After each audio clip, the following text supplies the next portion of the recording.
Ladies and gentlemen, welcome back to the Hard Count Football Podcast Live. My name is Jacob Charnow, leading the next generation of football fans live on the Hard Count Football YouTube channel. And of course, right here on 1252 Sports Chicago. Guys, championship weekend, AFC Championship, NFC Championship. We got the Cincinnati Bengals at the Kansas City Chiefs, and we got the San Francisco 49ers at the Los Angeles Rams.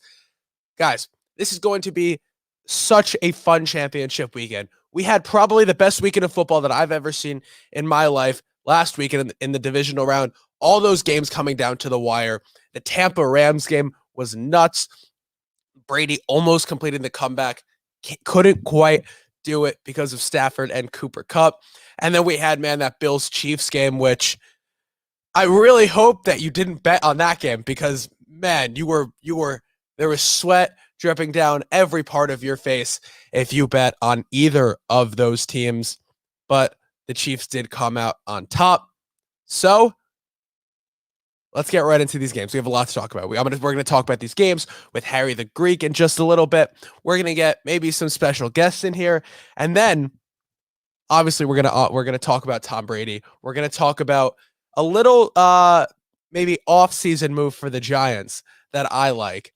And we're going to talk about all of these head coaching hires that have happened so far and some head coaching hires that might happen in the short future, maybe next week, and all these head coaching vacancies. So with that being said, let's get right into it.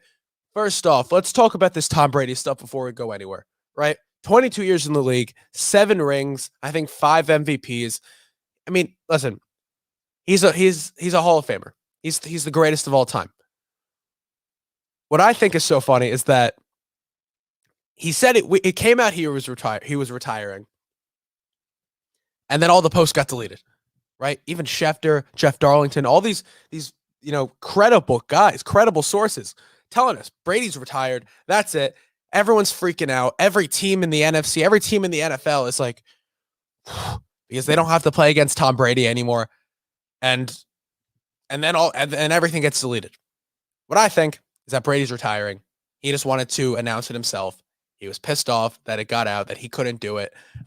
Like Ben Roethlisberger did it just 3 days ago. And poor Ben Roethlisberger, man, he he retires and it gets overshadowed immediately by Tom Brady. And in 5 years, when both of them are eligible for the Hall of Fame and they both are inducted into the Hall of Fame first ballot, no one's going to care that Big Ben's in the Hall of Fame because it's the year that Tom Brady's getting inducted. And I think that's hilarious. So, man, Brady, if this is it, which I think it is, I mean, obviously a great career, but it opens up now a big hole for the Buccaneers that we'll talk about in just a little bit because we're going to see who we're going to hear what Harry thinks. We're going to hear what possibly some of our guests think, and go ahead and comment who you think the next Buccaneers starting QB is if you were to guess right now. So let's talk about these games because that's the big news. And for these games, I need him in here. Harry the Greek. Harry. What's going on, man? Let's talk right away. These divisional games, man. First, how are you? Second, what'd you think of these divisional games last week? The divisional games, I'll tell you what, it was a thing of beauty. Hey, did I tell you that the Green Bay Packers have been eliminated? You mentioned it once or twice. I Not don't only know. did they get eliminated, they're eliminated. They're done. They're gone. See you later. Bye. They got eliminated, and they lost half of their coaching staff already. So yeah, I know. I was correct so far. I love to start a show when I'm saying I'm right. I just wish someone else would say it to me. Okay, I had the 2 upsets. The Rams. That was one of the picks over the Tampa Bay Buccaneers. And San Francisco over Green Bay. I lost with one of the other games, but you know what?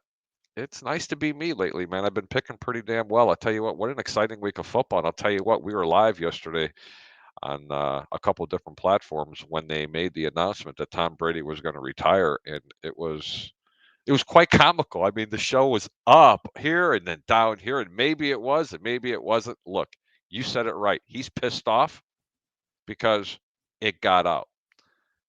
His father said it wasn't true, but his agent said yes, it was. So you don't really know who to believe.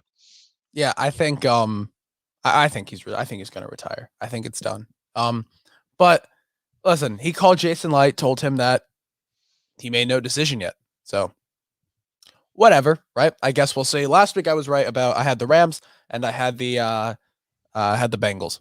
Those were my picks. Yeah, how did you know what? Great pick, Jacob. Those were my Great, I great pick. I Can was you wrong with actually the can Bengals. you close your eyes and sleep at nighttime knowing that the Bengals beat Yeah, them, the Titans? I that's mean, honestly, was that's it great. supposed? So if you watch the game again, you'd say they deserved to No, win that game? Okay, uh, good. I just want to throw that out there. no, because well, okay. I liked I liked the Bengals. Just their offense is so explosive. I think that even with this offensive line, which we'll talk about when we talk about this game, it's I think they can still produce. I think Burrow is really that quick with his decision making. I think he's I already. love Joe Burrow. But I also and then I mean I was wrong about the Bills game, but man, that was I don't was I even really wrong? Right? I don't even know. Right? I picked the winner wrong for sure, but that certainly wasn't a bad pick. Um, but and then what was that fourth game? Oh, and then the Niners game. I thought the Packers were going to blow out the Niners, but No, whatever. That wasn't no. You that. know what? And you know what? I got to go back to that game. Did I tell everybody out there that Aaron Rodgers and the Packers were eliminated? Just in case you didn't catch that, they're out of the playoffs. The prima donna himself, the Cheesehead Factory themselves, and anybody who roots for them should have maggots crawling out there. You know what? But anyway, um, it was when you first watched the game, that very first drive, you're like, oh my God, San Fran's in trouble. Yeah.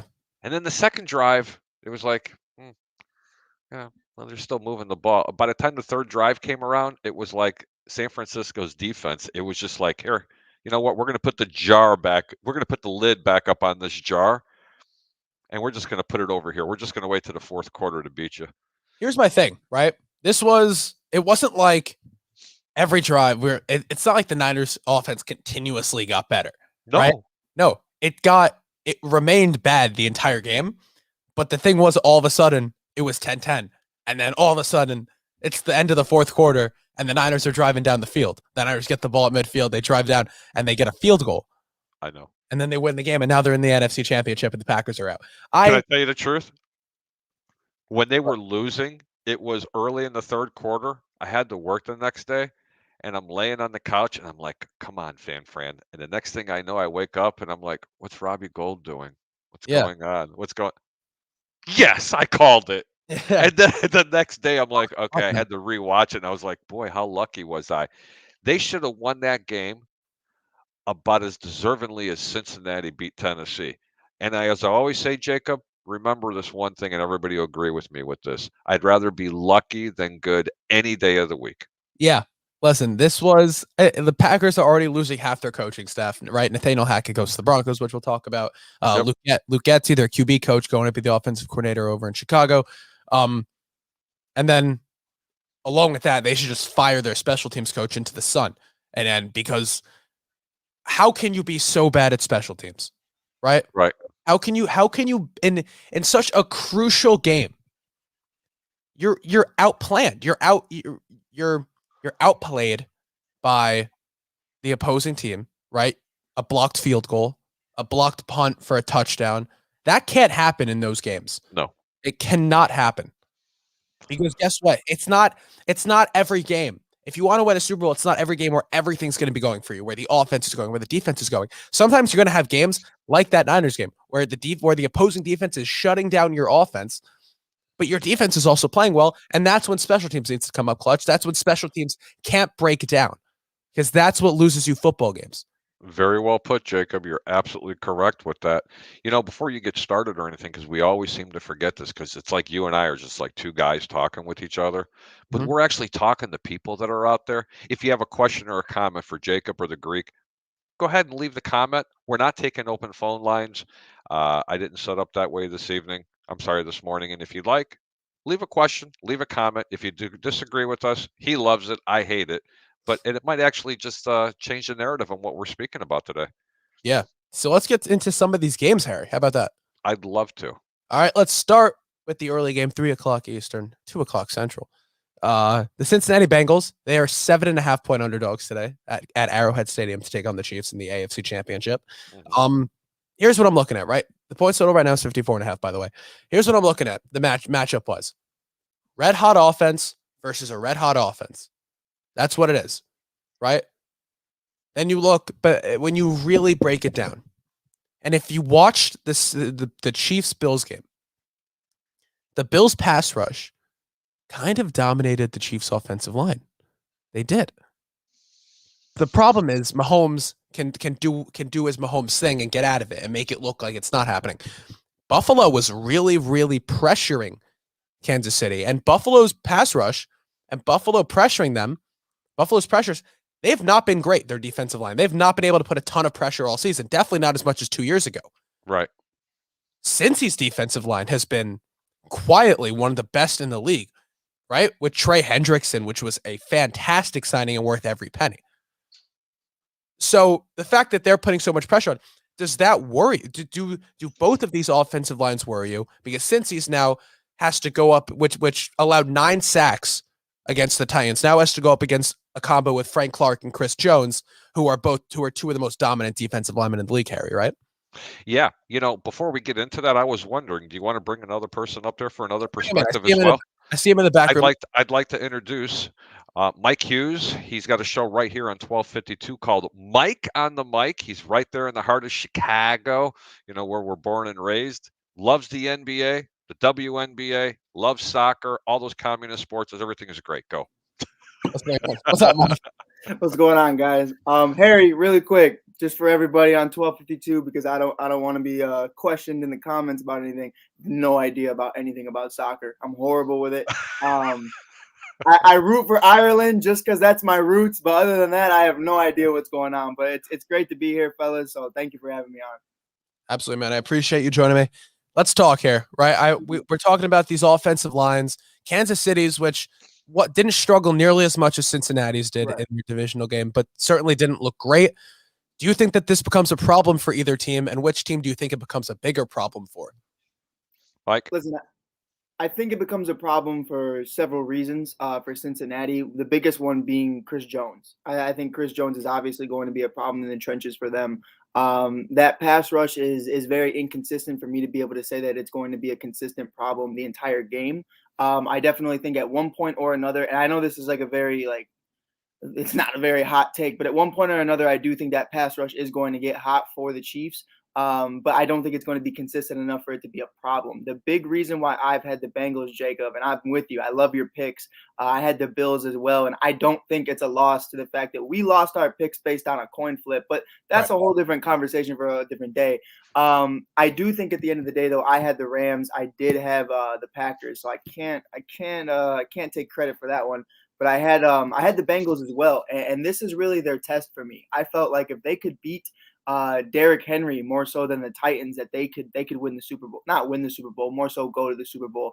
I do think at the end of the day, what helps them is being a two-dimensional offense. You're seeing right now from the Bengals a completely different Bengals offense than what they've been the last few weeks of the regular season. They are not going with Jamar Chase solely, and they are not going with T. Higgins solely. You're seeing correct me if I'm saying his name right, Asuma and Boyd and others, you're seeing them all become productive. And they still have Joe Mixon. Yeah. There's Clyde Edwards-Helaire and Williams. I don't trust them for a lick of nothing. I can only trust them as far as I can throw them, and that's not very far. So I do think at the end of the day, I know they're unproven. I know as a diehard Bears fan, betting on Patrick Mahomes failing is the biggest thing and the biggest problem I've had in the last few years. But it comes to a point where Joe Burrow, man, as young as he is, I mean, Jacob, he's as young as you and I. He's up there. You know what I mean? Like he has no credibility with any of these other cats that are left in the playoffs right now. They're at like Stafford, Garoppolo, and Mahomes, but mentally, the guy's up there with the best of them. And I don't think he's being fazed by this whatsoever. So you see the Honey Badgers coming off of a concussion, and he already has his playoff issues as it is. So I do think they are going to be able to take advantage of them today. So I'd go with the Bengals, but definitely keep your eye on Patrick Mahomes. So yeah, I think and there's the wife for Harry. I'm with you, man. I have to pick the Bengals. I want to pick the Bengals to win. I want to go with my gut and pick the Bengals to win this game. I But really do. it's Patrick Mahomes that messes you up, isn't it? It is. It is. It's like last week I was all in on the Rams, and I'm all in on the Rams, and I'm like, Right. and they're up 27-3, and I'm like, all right, I'm cashing out on this one, and then Right. I'm like, oh, Tom Brady is on the other side right now. And I was all over that. Listen, I like the Bengals, but I like the Bengals for a different reason. And Harry, we'll go to you in just a second.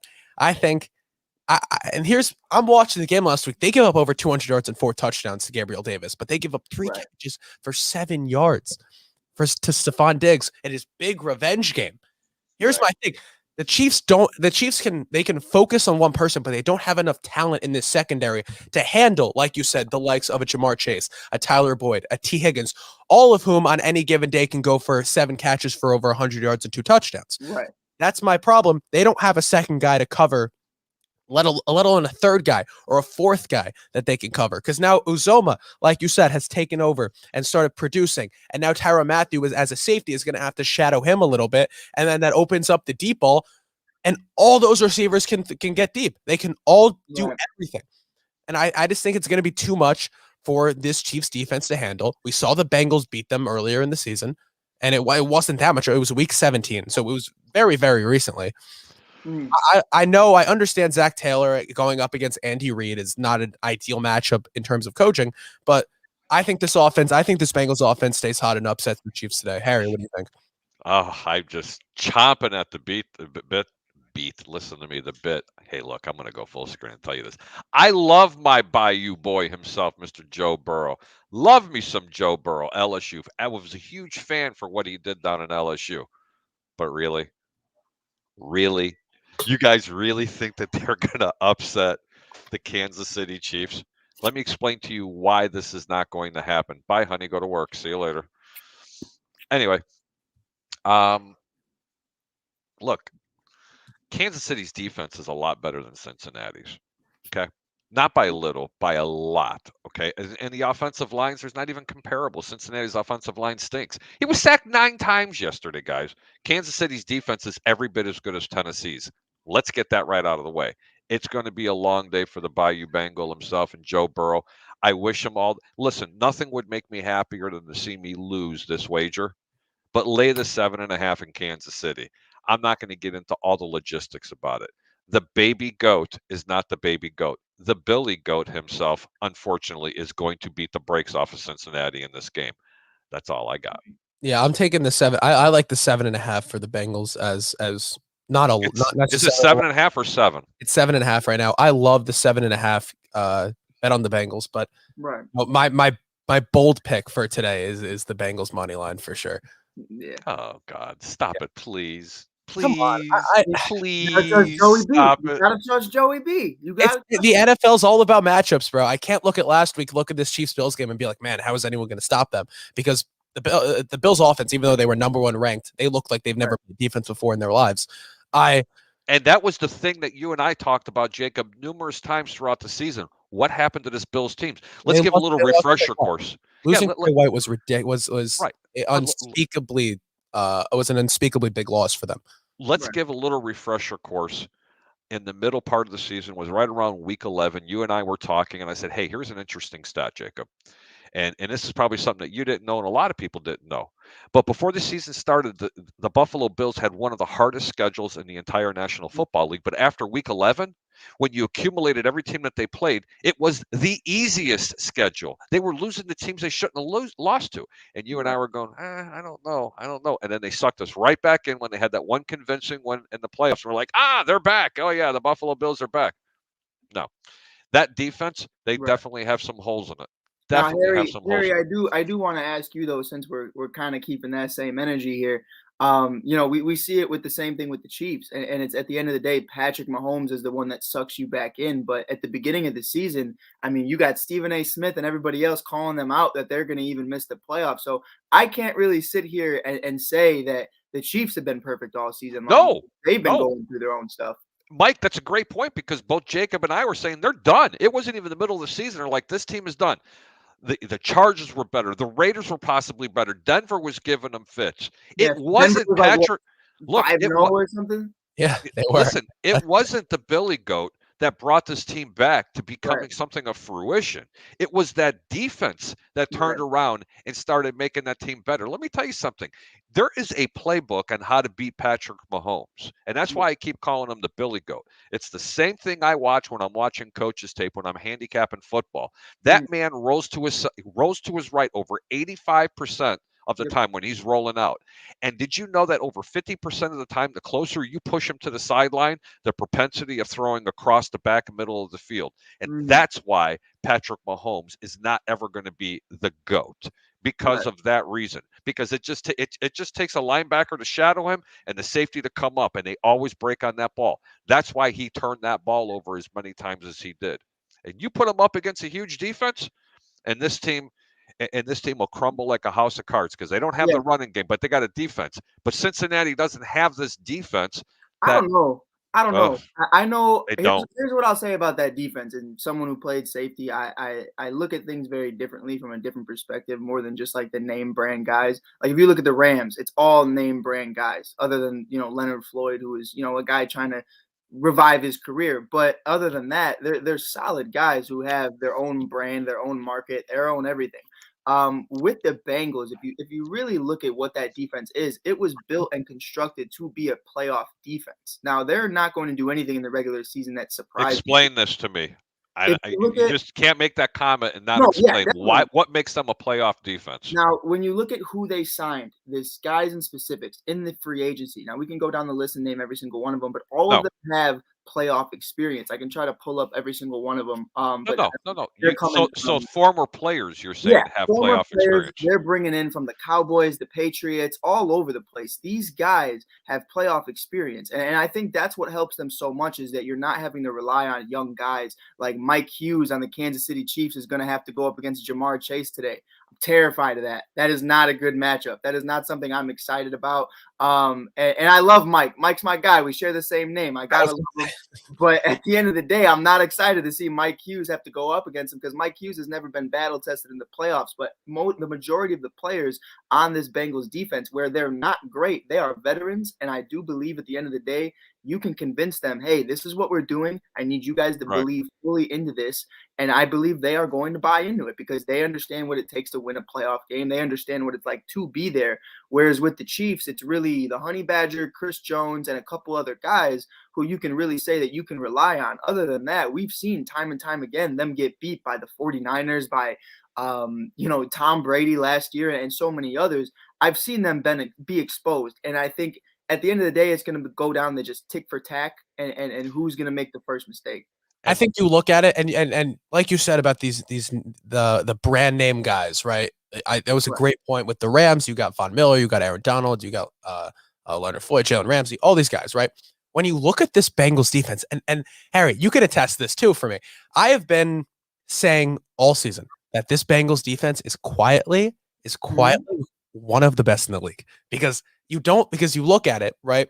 And there's games where they certainly didn't play well, but there's games where every defense, there's not one game where a defense played well all 18 weeks of the season. The cornerback group of Chidobe Awuzie and Eli Apple, 2 years ago, you would have been like, this team went 0-16 because those are two names that sound like they would get burned every single play. Yeah. Right. They have been locked down. They have been a lockdown duo for the last however many weeks. They've been doing a really good job of keeping teams in front of them. They're playing a lot of bend type of mentality. But the reason why, and I want to interrupt you just for a second because I just want to flash back to Mike's point. And this is what I'm watching, and this is what I've watched the entire season. The Kansas City Chiefs, it pains me to say in the same sentence, playing a really good defense and being the Kansas City Chiefs. But what they've done differently since the middle part of the season, they're playing a lot of press zone, which is really unusual. So they're getting their corners, even though they're inferior, up on the line of scrimmage, and they're rolling the protection over to their number one. So my question to both of you, and then Jacob, go ahead and make your point again.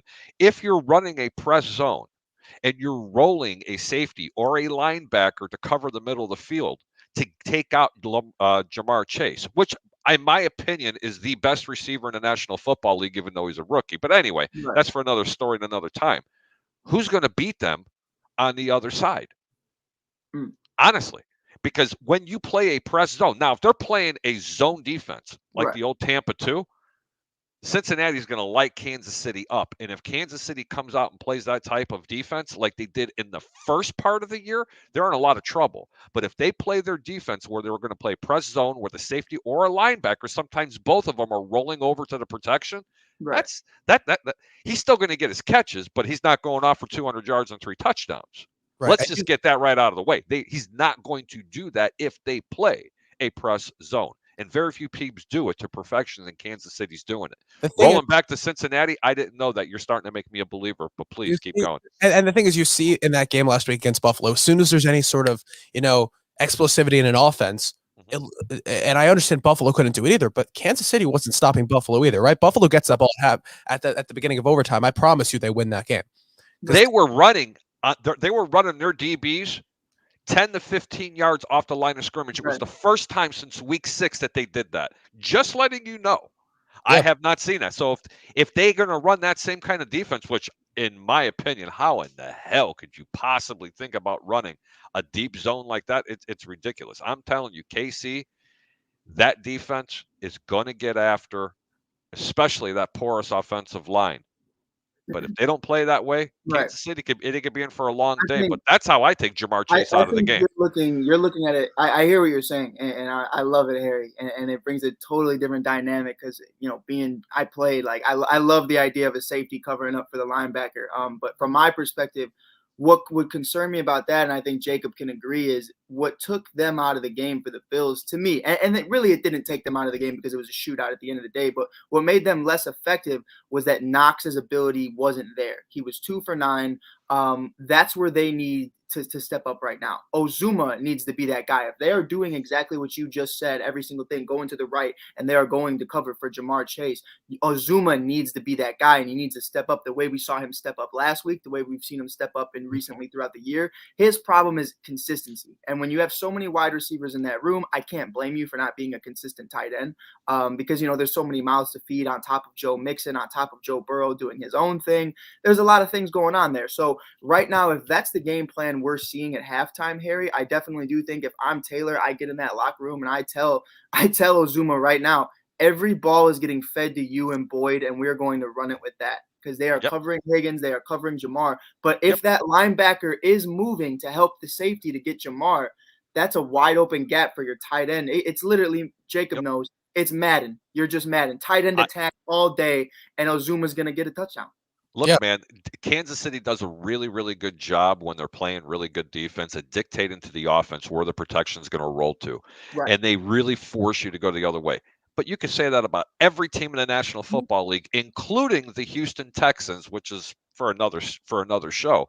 That's another team that does an extraordinary job with no-name players that know how to force the protection to one end of the field to take you out of what you're going to do best. Right. I don't see that from Cincinnati, though, but I do see it out of the 2 corners you guys were talking about, and they have done an extraordinary job. I'm not an Eli Apple fan by no means, but yes, he has played. He has played very, very good football. I'm gonna send you an Eli Apple jersey, Harry. We're gonna get you on there. We're gonna get you on. Much love. It's gonna be like when the parents of 2 brothers that are on opposing teams play and they split the jersey in half. We'll put it into thirds, and it'll be a Giants, Saints, and Bengals Eli Apple jersey. Love that, bro. But you guys understand where I'm coming from. No, most definitely. What the tendencies are with I'm giving you the bad tendencies with Patrick Mahomes. Right. And I'm telling you, listen, if I had to start a franchise and I wanted to build a team around a quarterback, it would be Joe Burrow. Let me go ahead and say that again. Out of anybody, you'd pick Joe Burrow? Right now, yes, I love Joe Burrow as a quarterback. I love so Burrow. Smart. There's so many. He's not super fast. He knows how to scale the pocket. And you know what? He has taken an inferior team and brought them, damn it, right to the AFC Championship game. And he's 1 win away from going to the Super Bowl. 1 win. Unfortunately, I can get behind that. One problem he's facing Kansas City. If it was Buffalo, you'd see a hell of a shootout in this game. I'll tell you that right now. I think Buffalo. If Buffalo was playing Buffalo. That's it. Here's my thing. Because Harry, to your thing, if there was any quarterback I'd start a franchise with right now today, I'd probably take Josh Allen. I love Jacob. Jacob's my Oh. guy. I need to do every show with Jacob. And pre-draft, if you go back before Josh Allen got drafted, and in Josh Allen's first year, I really trashed Josh Allen. I was very mean to Josh And Allen. that's okay. I got to bring this up because I love Troy Polamalu, the troll himself. Why? It says, I'll take Nathan Peterman over Zach Wilson. Troy was on my show last night. He blew my mind with some of those comments. That's okay, bro. I love Troy. Troy is the tribal troll. Trust me when I tell you. Jimmy G, and screw the Packers and screw the North Side, South Side baby. That's right. You see, that's why I like him. You're not allowed to talk about the Cubs on this platform. Sorry. Fat Mike ain't around. He ain't here to protect you. 49ers are Super Bowl champs. You mean chumps? That's Troy all right. Polamalu says, choke master Matt Ryan to Tampa is like Rodgers to Chicago. Bite your tongue. I think, yeah. All right, let's talk about this next game here. I know. Anyway, I'll keep going back to Josh Allen thing because Josh Allen, man, so after Josh Allen had like the worst completion percentage in the NFL, and he was atrocious his first year. Something happened, it clicked, and it's not. And here's my thing: it wasn't Brian Dable or it wasn't Sean McDermott being some quarterback guru. It's the fact that they brought in talent, fixed up this offensive line, gave him a good defense, and then his true talent started to develop, and he really started to develop himself because he's always had that raw talent. Right. It just wasn't honed yet, and now he really figured it out. And now I think that between his arm, he can't be tackled. He literally cannot be tackled. He goes down on his own terms. Right. It's ridiculous. He's like the quarterback version of Derrick Henry. I think you're looking at it though. I will say a part of it's Dable, but for different reasons. I think when Dable got out of the way and realized to let Josh Allen be Josh Allen and not give him these complicated playbooks that you were seeing in his rookie year, you really started to see that was the difference between Nagy and Trubisky. It was going in the year two. It was, okay, here's a playbook 10 times more than I know you're capable with. With the Bills, it was, okay, we're gonna shorten this down and just rely on your athleticism, rely on your raw talent to be successful. And that's where you see Josh kind of thrive, is where Dable kind of was like, he took a step back and realized, okay, I'm going to let this kid be him. I'm going to let him run this offense. Whereas you've seen many other times in year two, usually it's, okay, we're going to expand the playbook 5,000 pages and I need you to memorize all of it by training camp. And that's where I start to see with Josh Allen. I've been one of Josh Allen's biggest supporters since Wyoming, because I'm crazy about just college football in general. But the kid's arm, I would have to agree with you, Jacob. I love Joey B. Don't get me wrong, Harry. I'm a big Joey B supporter. I love his mentality, love his drip, love his swag, love everything to him. But that arm and those legs are just unmatched. And I can sit here right now and confidently say there's not a single person that is overall as built as Josh Allen is right now in the league. Yeah.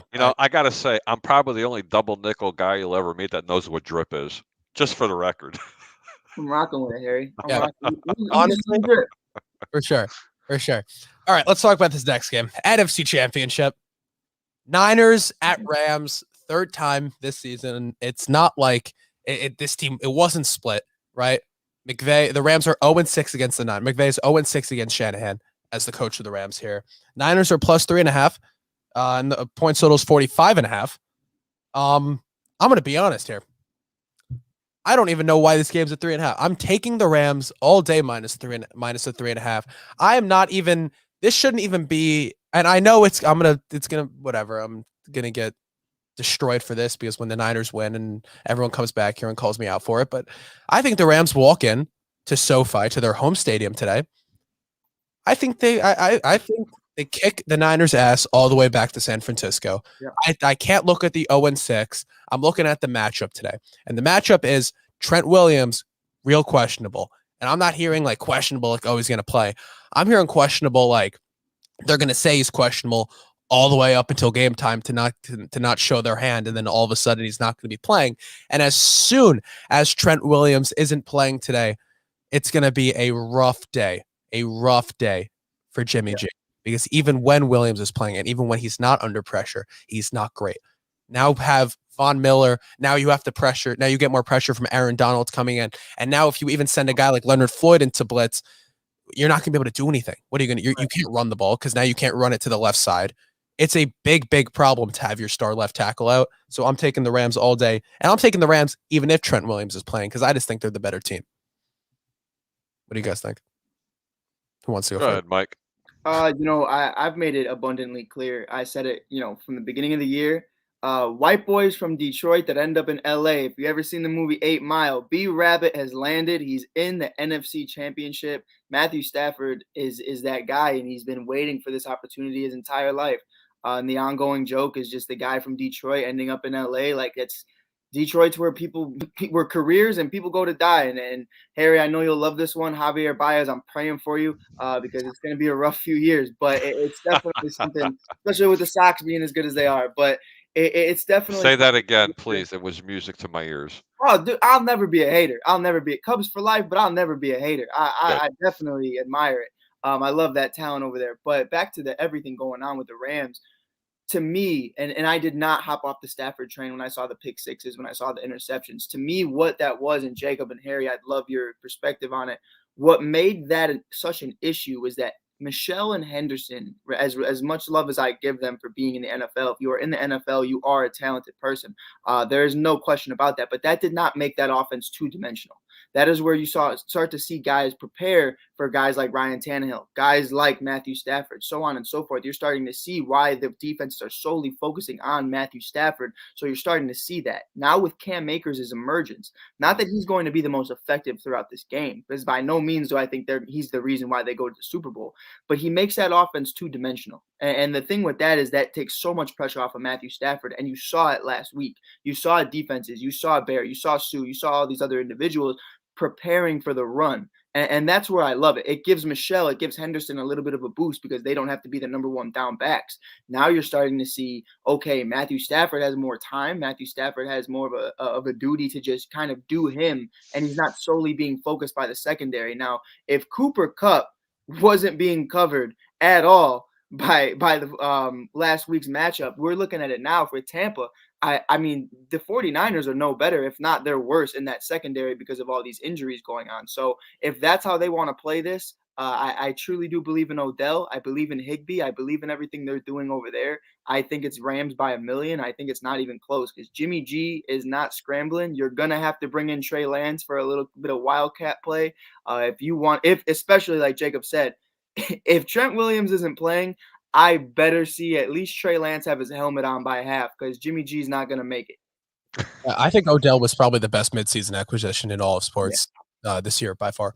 I think, listen, anyone who knows me for any extended period of time, I've been a Stafford boy since, it was first jersey I owned, first everything. Like, I always have a soft spot for him. I want to see him win.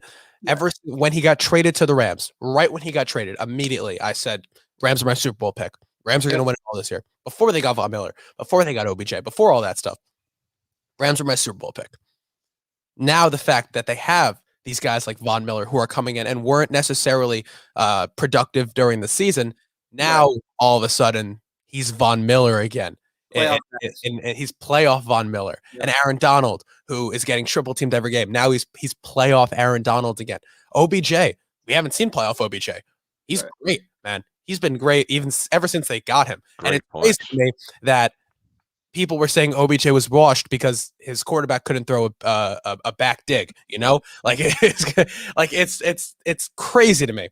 And now you have Cooper Kupp and OBJ on the same team. It's nuts. And even this defense, man, you get guys, right? You see a guy like Jordan Fuller now out for the entire playoffs. You see Nick Scott, who is a practice squad guy, come in and play like probably one of the best safeties left in the playoffs. Maybe the best safety left in the playoffs besides Jesse Bates, right? Like he's been so great. It's crazy. The guys that step up when there's talent around you. And I said, it wasn't Dable that really elevated Josh Allen. I don't think it's not Zach Taylor, obviously, that's elevating Joe Burrow. Right. But I do think that Sean McVay and Raheem Morris are really elevating the talent on this defense because scheme over talent any day of the week, in my opinion. Right. Yeah, without question. And those are some really great points by the both of you. But, I could tell you one part of the Rams defense that may struggle in this game because they their linebackers don't cover very well, and especially when it comes to George Kittle. If Listen, it's not a hidden secret. San Francisco is going to want to run the football and play defense, and Jimmy G wants to use his best friend in George Kittle. I can't see how the Rams don't game plan for Kittle, but they can't help themselves. They're a very, very aggressive team, and they leave the middle of that field wide open. You brought up a point about Cam Akers. Absolutely love the guy, but he has a tendency of putting the ball on the carpet. Right. And that is one big problem. But that man, let me tell you something. First off, he's not even supposed to be playing football right now. That injury that he suffered, what a freak beast he is of an athlete he is.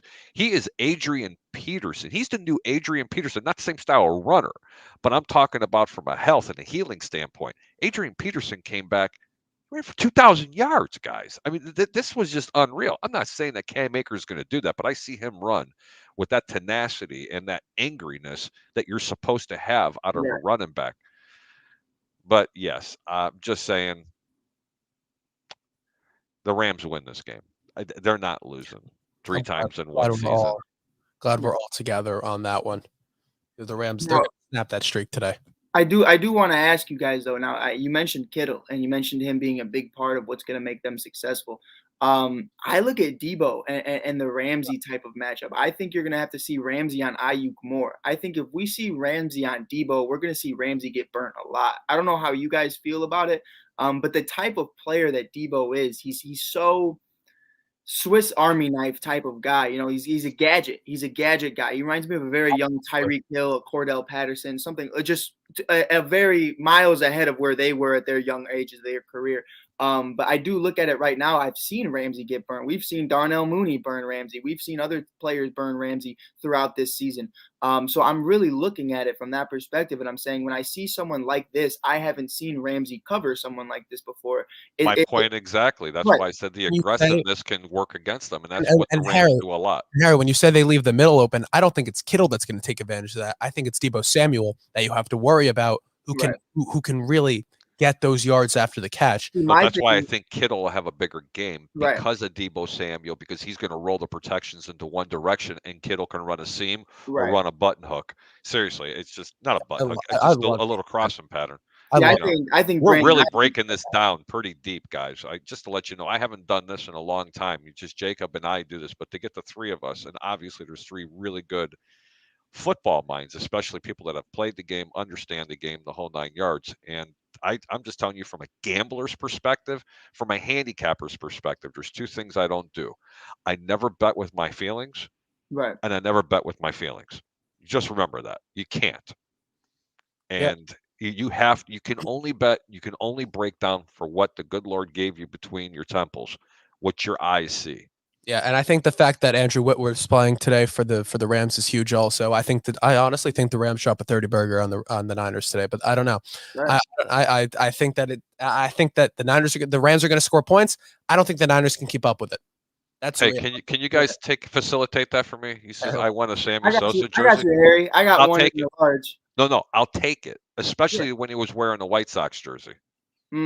See, people don't realize that. Yeah, but that wasn't the same Slam and Sammy. We fixed them up real good over here. No, you fixed them up all right. Here, hang over, bend over.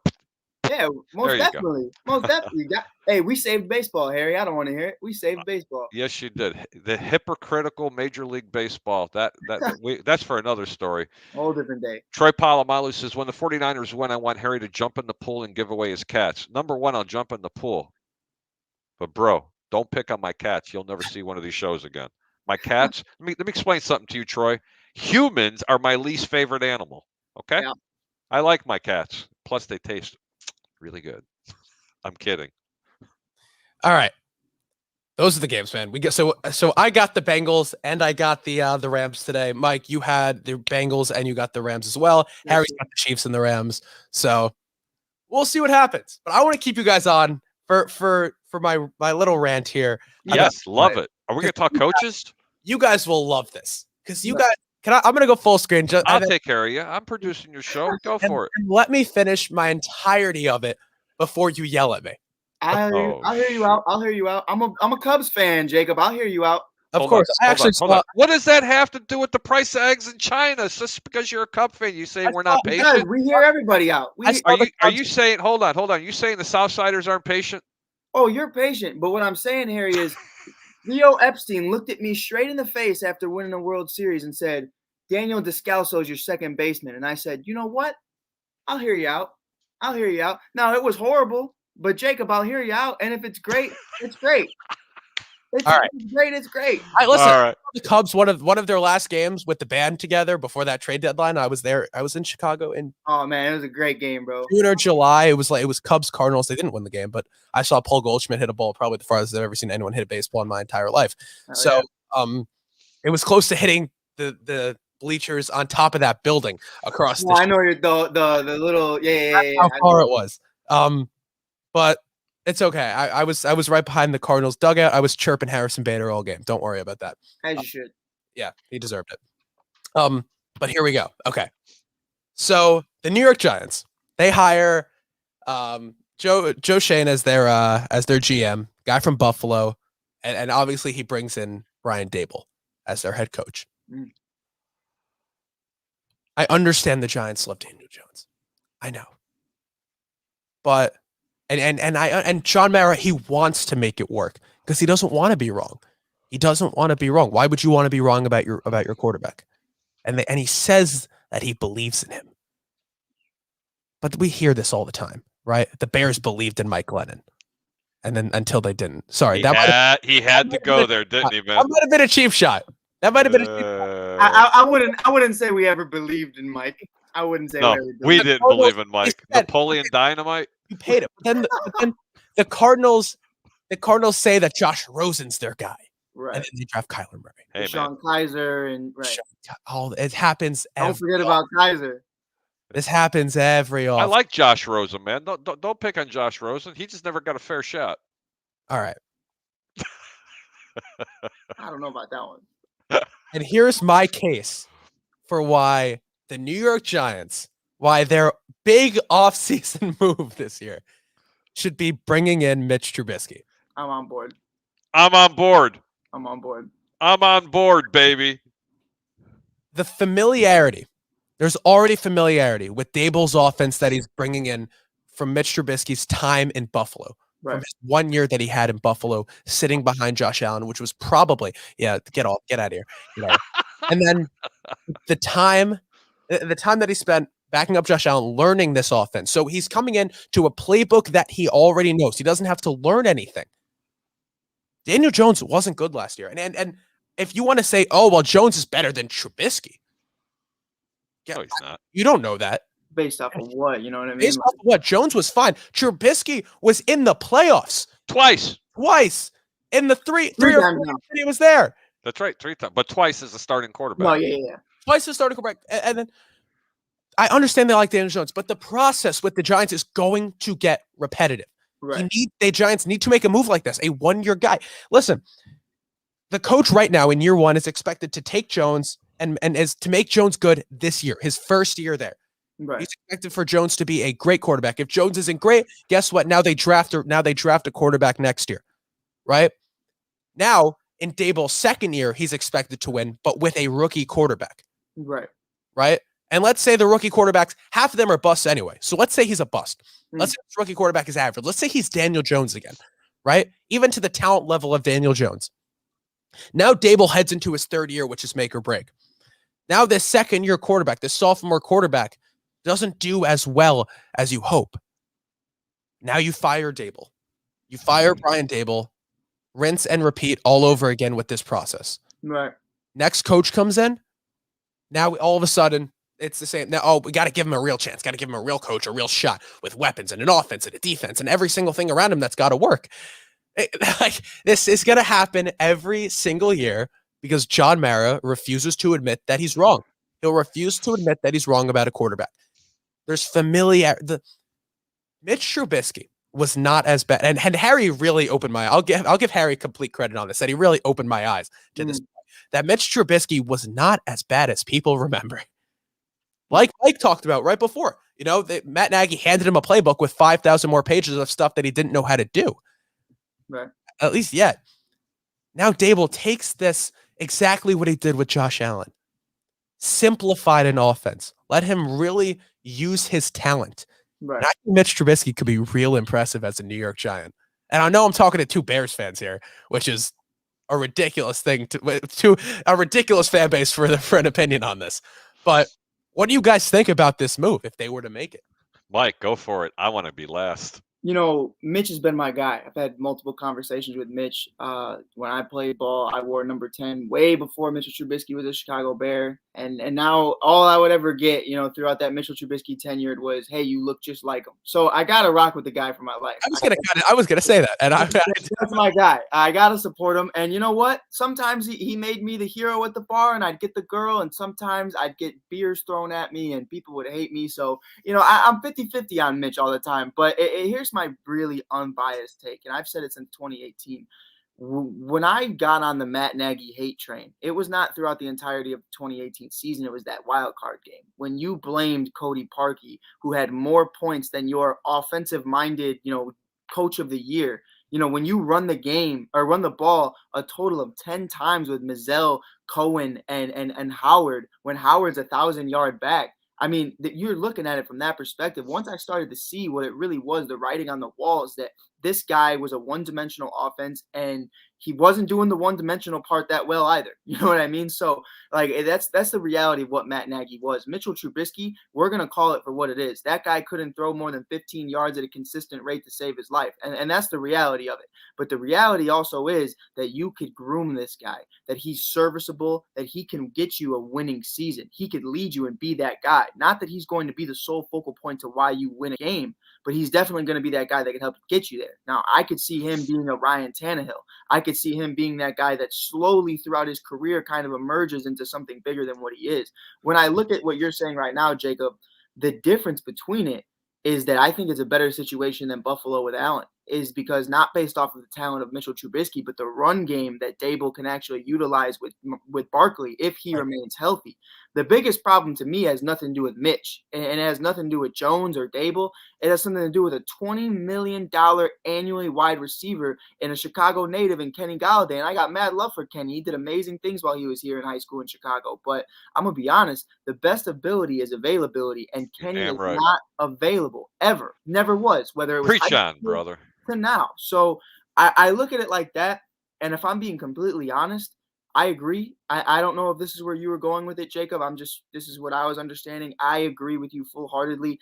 I think right now you move on from Jones and you try to get a first-round pick this year, so you could have 3 of them. And then you have a great a great second-round pick, which is basically 4 first-round picks when you look at it because of how early on it is in the second.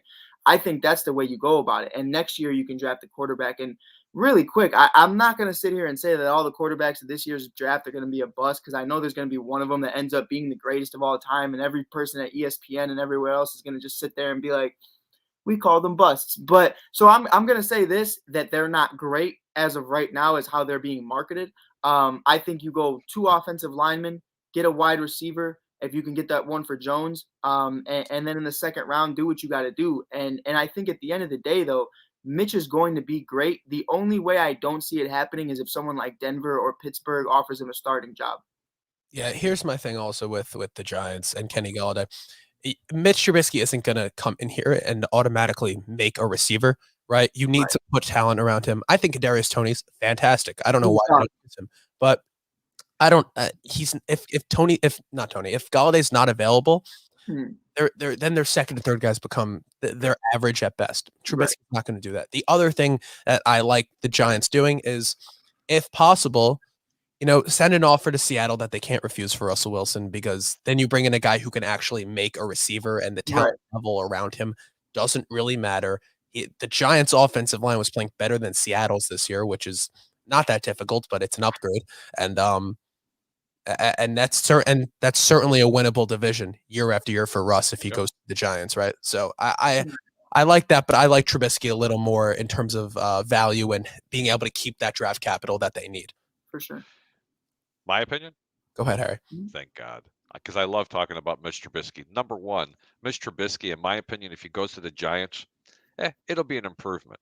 but I don't believe he's going there. I think teams like Pittsburgh, Washington, or a team in the NFC South, because there's going to be a lot of quarterback carousels going on. But let me tell you what you get with If you went to the Bucks. that would I be would pretty love funny. it. I mean, he did great things in Tampa. But I guess he did. But let me go ahead and finish this. The head coach, Brian Dable, who went to the New York Giants, has a very similar philosophy that a Matt Nagy has. Hear me out. They both like to run 5-man protections, and neither one of them like to run the football. The difference between Nagy and Dable is that he actually calls plays for his quarterback to roll out to what he is most effective doing. So for that reason, Trubisky would be better under center with the New York Giants under Dable than he was with Matt Nagy. Because if everybody remembers correctly, Mitch Trubisky played his best when he was rolling to his right, struggled a little bit going to his left. They forced him to become a pocket passer, which what he wasn't, he could develop into it. And that's for another subject about abandoning in the run game. Because let me tell you something. Buffalo, they abandon the run game. They allow their quarterback to run because, in my opinion, Singletary is a 4-down back. They didn't use them that way. They don't use their backs in the correct way in Buffalo, and that is the Achilles heel for that football team. And maybe they would have won that football game had they utilized their running game a little bit more with running backs. But that's for another subject. We're talking about Mitchell Trubisky. Mitchell Trubisky, in my opinion, is going to go to the NFC South somewhere, or the Washington football team, and/or Pittsburgh. Daniel Jones may be there one more year, but if they do that, they just set up another head coach to fail. They need to move on and put a bridge quarterback in there. And I'm not sure that Mitchell Trubisky is going to be that guy. It's a very interesting scenario. But let's look how successful Trubisky was as when Matt Nagy decided to give up the play calling. I knew the guy was a bum after year one. And I'm like, this guy does not want to run the football. Okay? There was a lot of knocks on Mitch Trubisky. I'm going to bring back a game that Mitch Trubisky, they brought him back in after being benched because he was slightly injured. And everybody in Chicago was clamoring to get Nick Foles out of the game. You might remember this. And they're like, bring him back in, bring him back in. Even the GM. Detroit, right? I'm sorry? It was against Detroit, right? I believe it was, but I think I'm going to bring back, I don't remember the exact game, but I'm going to bring back a time you might remember this. Because the pressure was on Nagy to bring and let Mitch Trubisky play. He looked up into the skyboxes and went, there's your one play. They rolled a naked bootleg on the guy to the left, and he injured his shoulder, and he's looking up. He goes, there's your one play.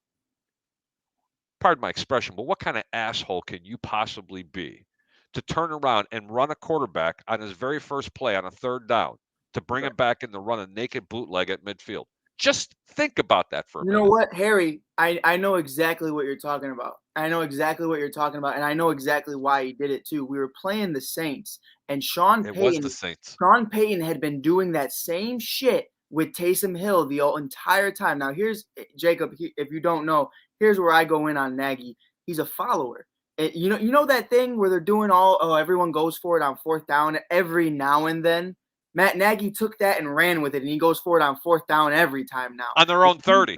Right. So when he saw them doing that with Taysom Hill, Matt Nagy sat there and said, well, I want to play with that. I want to do that. So he did it with Mitch. And the difference is Mitch wasn't healthy enough to be able to do that at that point, and he hurt him again. But that's where, Harry, that's where I'm like, the guy's just a follower, bro. Yeah, no, and it's not just that. He was really sticking in Chicago's fan base's ass, including the management. He's looking up in the skybox, and he's giving them the number one. You want your play? There's your play.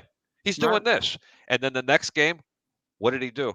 He took the play calling duties out of his hands and said, here you go. You call him now. Yeah, it was atrocious, man. And that was the moment where you kind of realize you don't care about your QB1. And that's the number one problem with a head coach. If you don't care about the QB1, you don't care about the team. Because that's just the reality of it. That's why I think Sean Payton left the Saints. I think that's what did it for him. I honestly, the GM didn't care about the quarterback, and that's all of a sudden now. And you know what? The very first year they drafted Mitch Trubisky, I ran into Marcus Robinson, former Chicago Bear wideout, very tall man. We were at Arlington Horse Track, which is going to be the future home for the Chicago Bears, hopefully. But anyway, we ran into Marcus Robinson. It was a fan fest day. They rented out the entire clubhouse. There was only 20 people because they had to pay an stupid amount of money to be able to get in there. They were there with the Lombardi Trophy, the whole 9 yards. And we were talking X's and O, my wife and I, with Marcus, and I said, so what do you think of this Mitchell Trubisky? He said, can't read a defense yet. Yeah. Does it make him bad? And he goes, no. He just needs the proper coaching. You talk about tools. He has the potential to be the best quarterback, is what he said, that Chicago's ever had. He says, I says, well, give me an example. He says he was up under center, and he goes, 53's the mic. 53's the mic. And he's screaming it out, and the center turns around, and he slaps him in the head, and he goes, no, 55's the mic. 55's the mic. And it kept going on and on and on. But that's why in the beginning, if you remember, they were rolling him out under John Fox. Right. He was having some success because they were running the football and giving him protection, right, and forcing the eighth man into the box so that he was able to do the things he was able to do. What happened with John Fox? I forgot why he got. Was he just like average? He wasn't. He wasn't that he was average. You know, he was just a defense. The game passed him by, in my opinion. He didn't surround himself with the proper offensive coordinators, and that's something I know firsthand with Chicago's new hire as a head coach. He wants nothing to do with the offense. He's not even going to be on the offensive side of the football when the offense has the ball. He's going to sit with his defense. He's going to hold his people accountable. This is why I like this hire. Great transition, Harry. Thank you very much, because we're going to do this thing called because we don't have time to go into every single one of them. So we're going to have a one-word answer. It's going to be hate, like, or love. We're going to go through all the head coach hires. You're going to tell me if you hate it, you only like it, or you love it. Okay? Absolutely. Go for it. Matt Eberflus, Bears head coach. Go ahead. Love it. Mike? I like it right now. I like it. I like it. I love it. I think that if he does exactly what Harry was talking about, where he doesn't touch the offensive side of the ball, bringing in Luke Getsy as his offensive coordinator, I love it. I love what it's doing. I love what it could do for Fields, and he's getting a ton of talent on defense also. I guess I'll say I love it. What I don't love is the revolving door of offensive coordinators that might come with that. That's the only. I don't want another Jay Cutler situation where he has 6 OCs in 7 years for Justin Fields. So I love the Eberflus stuff. I'm just more concerned about how many OCs are going to be coming in and out of this door. Yeah. All right, Nathaniel Hackett. He'll get to the Broncos. I hate it. Oh. I like it. I like it. I like it. That's my. I think it's a fine hire. I like it. It feels like they're settling. I don't know. I don't like anybody that got fired by Jacksonville. I'm like, I don't know, bro. How much did you really do in Green Bay? You know what I mean? Like, it's Matt LaFleur doesn't even get credit in Green Bay. They give it to Aaron Rodgers. So who am I to give it to Nathaniel Hackett? Like, that's my problem with the next one that we're going to talk about here, because we wanted Flores and Watson. Christ. Keep Watson away. Hackett, I think they brought in Hackett literally just because they thought they were going to be able to get Aaron Rodgers now. I legitimately think that's why they did it. And if they don't, who? The Broncos. Okay. And then that leads me into my Jaguar. So Byron Leftwich to the Jaguars. I hate that. Why? Why do you hate that? I hate it. It just keeps him at mediocrity at best, even with him, because he stinks as a coordinator. That's just my opinion. Let me tell you something. Byron Leftwich is another version of a Matt Nagy that lacks wanting to run the football even more than Matt Nagy did. Okay, you talk about a team that doesn't want to run. It's the risk it no biscuit mentality. You want to stay away from Tampa's offensive anything. Trust me, especially anything under that Bruce Arians street. And people in 1252 are like, oh my God, it's Bruce Arians. I live here in the Tampa Bay area. I see exactly what's going on. I get it. They had arguably their 2 best seasons, but they don't have that kind of weapons in these other teams. Exactly. They don't have okay. You bring in Leftwich because he won a Super Bowl, guys. Who cares? Who cares? He won a Super Bowl with Tom Brady. And you want to talk about someone who gets no credit. Byron Leftwich gets no credit because because you have Tom Brady, you have Mike Evans, you built a super team in Tampa. What about Todd Bowles? Why is he not getting the love? The team didn't even win a Super Bowl this year, and the team had a super team. I don't care. Oh, we were missing Chris Godwin and Antonio Brown. You still have Mike Evans, who's a top 10 receiver. You want to talk about weapons. Leonard Fournette was playing. Mike Evans is still playing. You have a ton of talent defensively. And goddamn, you have Tom Brady playing quarterback. What do you mean no talent? Oh, no talent for Tom to work with. He won 5-6 Super Bowls in New England with zero talent around him. What do you want? Byron Leftwich, his schemes were not good. I love Right. the hot take, bro. He was not a good coordinator. And you want to bring him in here. Great. Oh, you know who's going to be Mike Evans next year? Oh, LaVisca Chenault is going to be real Who? good. It's not even going to be close. And the one piece of talent that you're going to have next year with James Robinson, Right. they're not even going to run the football, nor are you going to have even half of the talent that you had on the Bucs offensive line that you do in Jacksonville. It's not even close. The defense isn't even that defensive line isn't even a little bit close. The linebackers are not even a little bit close. It's Can not. I make a prediction? Go ahead. Okay. If Byron Leftwich goes to Jacksonville, Pretty Boy QB1 doesn't make it past the midseason. He will be killed out there. Well, I said that this year too.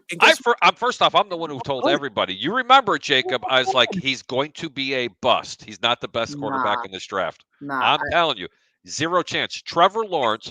Trevor's bust. It's not that Trevor doesn't have the talent. It's the fact that he's put in Jacksonville. I'll make you a bet. Anybody out there right now listening to this, including you, Mike, I'll make you a bet in the next 5 years. They got 4 more years left because it was his rookie season. He doesn't go to the playoffs.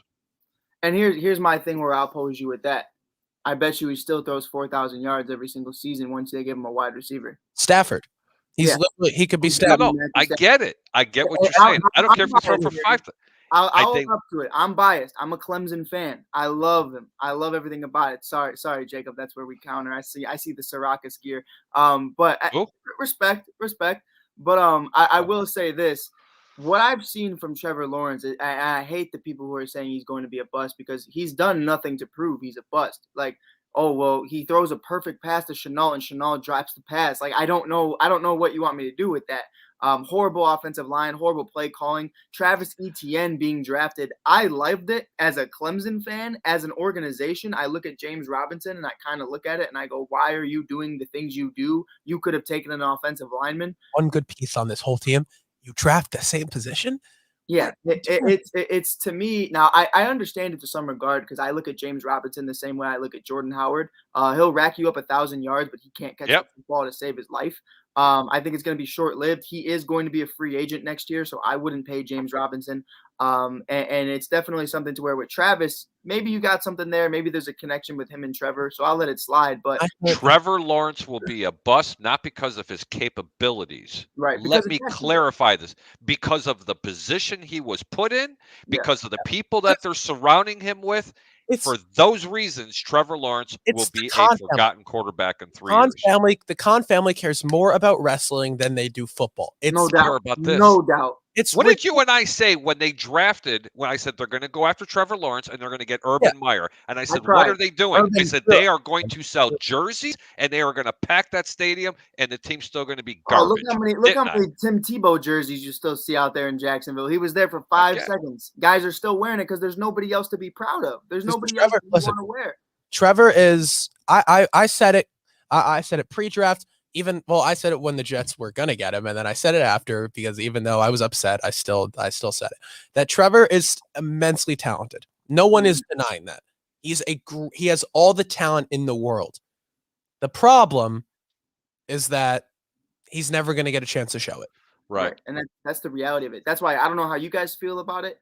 We've been talking about free agency over here in Chicago and where Allen Robinson should go. I think he goes back to Jacksonville and plays with Trevor. You get the most money. They have the most money that they can offer you. No one else is paying this guy. I still think they may even save Allen Robinson. I think they can. I think Chicago actually retains him. They have a chance to do it, especially after this season. But my biggest thing right now is because his biggest problem was Matt Nagy. I have read all the reports, and again, I don't believe everything that I read. Okay, but where there's smoke, there's fire. You got to agree with that.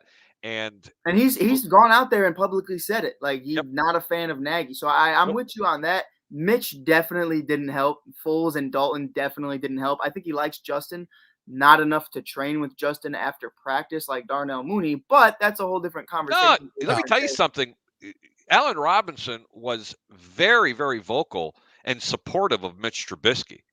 He did like Mitch because why wouldn't you like Mitch? Every time he dropped back to pass, he's like this. Okay, where you at? Right.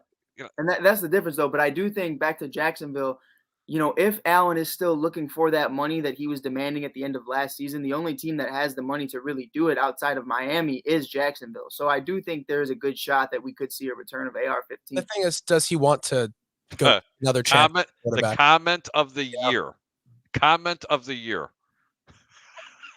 Jesus Christ. That would be, oh boy. I think A-Rob wants to go to a contender if he's going to go anywhere else. I doubt he's going to go. He's wasted his whole career. He's going to go back. He went from Blake Bortles to hey, man, listen, say what you want. Allen Robinson played on a contending team.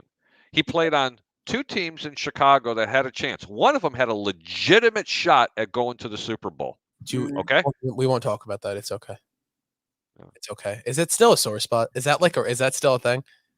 It's not as bad. But the Cody Parkey thing, it's not Bartman, but yeah. I personally felt like we lost that game because of Nagy, and I hate Cody, but I won't slander Cody. You know what? Not only did Cody Parkey rip my heart out, but he ripped my heart out 2 years later because I couldn't follow him around in football, and I had a lot of money bet. I don't remember which game it was, and I'm like, okay, I switch over to the game. I was like, and they're lining up for a field goal, and I'm like, oh shit, it's Cody Parkey. And what does he do? He hits the upright. I had to go buy a TV. No kidding.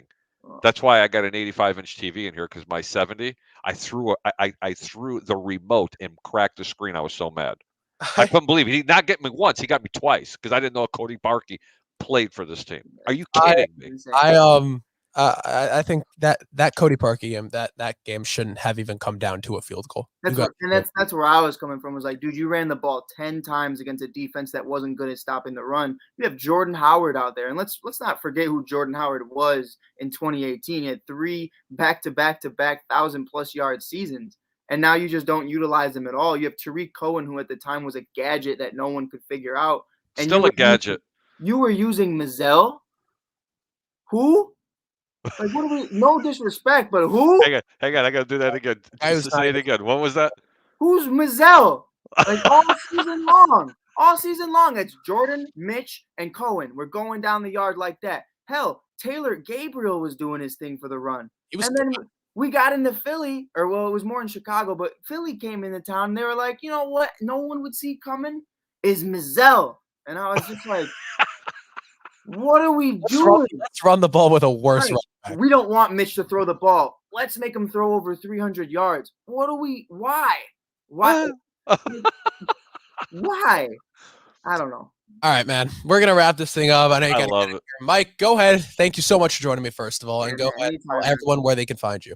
You can find me on Saturdays. I will be going live every Saturday at 12:52 Entertainment. You can find Mike on the Mic. You can find me Mike on the Mic podcast, but I would prefer for you to watch it at 12:52. You get to see my beautiful face. You get to see the background. You get to see everything going on, not just my raspy voice. But you definitely can find me there every Saturday at 12:52 at 7 Central. We are covering everything from WNBA, NBA, NHL, MLB, NFL. We cover everything except soccer. We're gonna get better.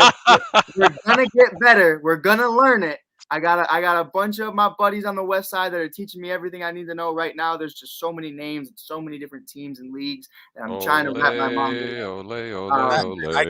I can't get into soccer. I don't know. Something about soccer. It's rough. It's rough, dude. There's like 12 different leagues and only like 2 of them matter. It's the weirdest thing. Hey, bro, I'm a Chelsea fan, so I mean, I don't know what that means. I don't know what that means either. What that means? You guys don't know what Chelsea is? I know what really? they are. I know what relevance they play and who's on the team. I don't know. I know Neymar. I know Ronaldo. He's the best. It's the best team in the Premier League. Ronaldo's my guy, but all the rest of them, I have no idea. I know Messi. Listen, Chelsea is the best team in the Premier League. All right. I'm sorry, as the English say, the Premier League. Yeah. All right, Mike. I'll talk to you later. Peace. All right, fellas. Peace. All right, Harry. You too. Go ahead. First, man, this was a great show. It was fun. It was a lot of fun. It was informative. It was really great. We really broke down these games to the core. Olympiakos Malakas. Do you know what that means? I'm not going to tell you. But anyway, he spoke Greek to you. I'm glad you said that. Say it again. Nah, I don't know. I don't want to say that again. He's All right, talking about the Greek national team, Okay. Olympiakos, which is the Greek national team. Malakas is it's an endearing term. Yeah, I'm sure it is. All right, Harry, go ahead. Tell everyone where they can find you. Tell you where you can find me. You can find me on 2 shows, actually 3 shows every week. I'm usually on the sports web with my co-host, Mr. Peter Blake, on the Over Under. Friday nights, the Over Under on 1252. And it's usually 9 p.m. Eastern, 8 p.m. Central. And then right here in this chair or somewhere floating around beautiful Florida on a Sunday morning, giving you all the information and the inside stuff on the Hard Count Football Podcast with my man, Mr. Jacob Charnow. All right, Harry, I'll hit you with the harp one more time and I'll get you out of here. There you go. All right, brother. I'll talk to you. Thank you so much, Jacob. We'll talk to you soon. Yes, sir. Enjoy the games. Go Rams. Go Rams. All right, guys. And with that, we're going to wrap today from the Hard Count Football Podcast Live. My name is Jacob Charnow. Thank you so much, everyone, for joining me today. Special thanks to Harry the Greek and Mike Hughes for coming on and talking about and breaking these games down to their core. A ton of knowledge, a ton of information. And hopefully we got you excited for these games. So like we said, the Bengals Chiefs game at 3:00 Eastern, Rams Niners at, I want to say 6:30, which either way, 2 great games. Going to be a lot of fun. Championship weekend. Enjoy the games. Go follow me on Twitter at Jacob Charnow, Instagram at Hard Count Football, and subscribe to the Hard Count Football Podcast on YouTube, and check out all the other amazing shows from 1252 Sports. I'll see you guys next Sunday. Enjoy. Breaking news on 1252 Sports Chicago. The Packers are out of the playoffs. All right, Harry, get out of here. That's and the Packers are out of the playoffs, guys. Enjoy the games. I'll see you all next Sunday.